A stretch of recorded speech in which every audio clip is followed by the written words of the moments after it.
Trend line क्या है? Trend line विशिष्ट रेखाएं होती हैं जिन्हें व्यापारी कीमतों के क्रम को जोड़ने के लिए चार्ट पर बनाते हैं। इसके बाद व्यापारी परिणामी रेखा का उपयोग किसी निवेश की चाल की संभावित दिशा का ठोस संकेत प्राप्त करने के लिए कर सकता है।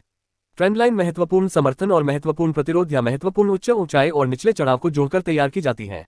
व्यापारी तब निवेश की संभावित दिशा का एक ठोस संकेत प्राप्त करने के लिए परिणामी रेखा का उपयोग कर सकता है। ट्रेंड लाइन का क्या उपयोग है?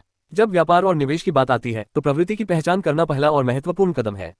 जब वह अपना निवेश करता है या प्रवृत्ति के पक्ष में व्यापार करता है तो उसे हमेशा जोखिम का बेहतर इनाम मिल सकता है। जब तकनीकी विश्लेषण की बात आती है तो रुझान रेखाएं बहुत महत्वपूर्ण होती हैं। जब एक ट्रेंड लाइन बनाने की बात आती है तो एक विश्लेषक के पास कम से कम 3 पॉइंट होने चाहिए, यानी मजबूत पुष्टि के लिए समर्थन और प्रतिरोध। ट्रेंड लाइन को किसी भी समय सीमा पर खींचा जा सकता है और यह गुण ट्रेंड लाइन को एक सार्वभौमिक उपकरण बनाता है। ट्रेंड लाइन साधन का उपयोग कैसे करें? आपके द्वारा उपयोग किए जाने वाले किसी भी चार्टिंग प्लेटफॉर्म पर उनमें से अधिकांश के पास दूसरे विकल्प के रूप में बाएं स्तंभ पर ट्रेंड लाइन होती है, या कोई भी केवल और जोड़ती दबाकर ट्रेंड लाइन टूल तक पहुंच सकता है। बेहतर समझ के लिए नीचे दी गई तस्वीर को देखें। अब जबकि हम समझ गए हैं कि ट्रेंड लाइन का अर्थ क्या है और इसे कैसे एक्सेस किया जाए, तो आइए ट्रेंड लाइन का उपयोग कैसे करें इस पर आशा करते हैं।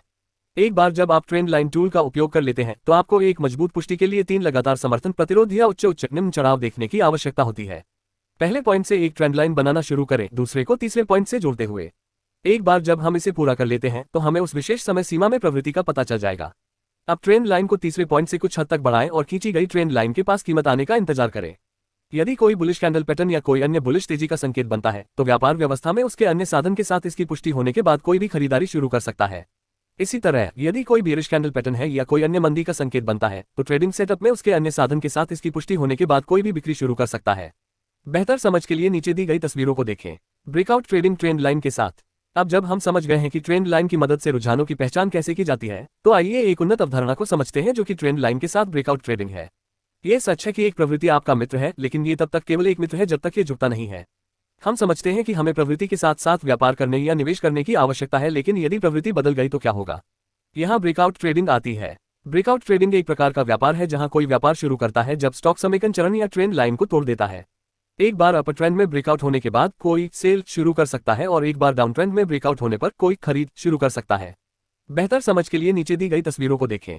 किसी को केवल ट्रेंड लाइन के ब्रेकआउट पर निर्भर नहीं रहना चाहिए, क्योंकि इसकी उच्च संभावना है कि यह एक नकली ब्रेकआउट होगा। अन्य मजबूत पुष्टियों के साथ ब्रेकआउट शानदार ट्रेड लेने में मदद कर सकते हैं।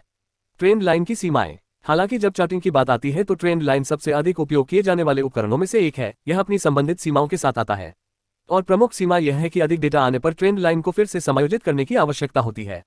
कोई भी ट्रेंड लाइन पर हमेशा के लिए भरोसा नहीं कर सकता है। एक नया उच्च या निम्न समायोजन की मांग के साथ आता है। दूसरी सीमा यह है कि ट्रेंड लाइन को कैंडल्स के समापन मूल्य या उच्च निम्न को जोड़ने के लिए खींचा जाना चाहिए। तीसरी सीमा विशेष रूप से छोटी समय सीमा के बारे में बात करती है, यानी छोटी समय सीमा पर खींची गई ट्रेंड लाइन बहुत बार टूट जाती है क्योंकि बड़े समय सीमा पर खींची गई ट्रेंड लाइन की तुलना में उनके पास कम मात्रा में कारोबार होता है। जितने अधिक शेयरों का कारोबार होता है, ट्रेंड लाइन उतनी ही मजबूत होती है।